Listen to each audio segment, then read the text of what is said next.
Bon dia. En aquests moments l'Arxanxa, que dirigeix les investigacions, ha retirat ja el cordó policial i el vehicle sinistrat en aquest atemptat mortal en què ha resultat assassinat el cap de servei del centre penitenciari de Nanclares de la Oca, Máximo Casado Carrera, de 44 anys, que deixa vídua i 2 fills.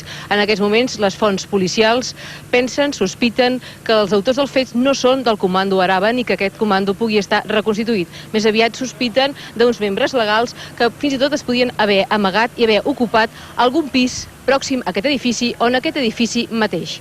Máximo Casado es converteix en la 6a víctima mortal del món penitenciari. També fa la número 16 de les persones assassinades per ETA des del final de la treva. Però vegem la crònica d'aquests fets que arrenquen a 7:45 d'aquest matí, quan una bomba de forta potència ha deixat destrossat el cos d'aquest funcionari de presons.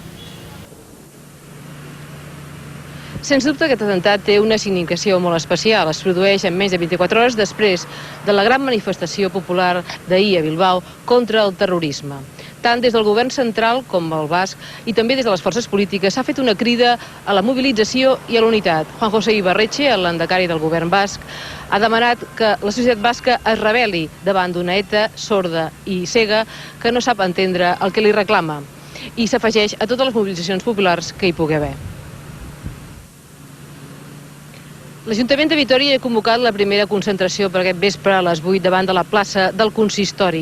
Demà el govern basc crida a la societat a manifestar-se també a les concentracions silencioses davant de totes les institucions basques i per la tarda a les 8 hi haurà també una manifestació que recorrerà Vitoria contra aquest últim atemptat mortal. En aquests moments visita la família el director general d'Institucions Penitenciàries, Àngel Yuste, i s'espera que el fill de la víctima viatgi en un avió militar fins a la capital alavesa pels actes fúnebres. Això és tot des de Vitoria.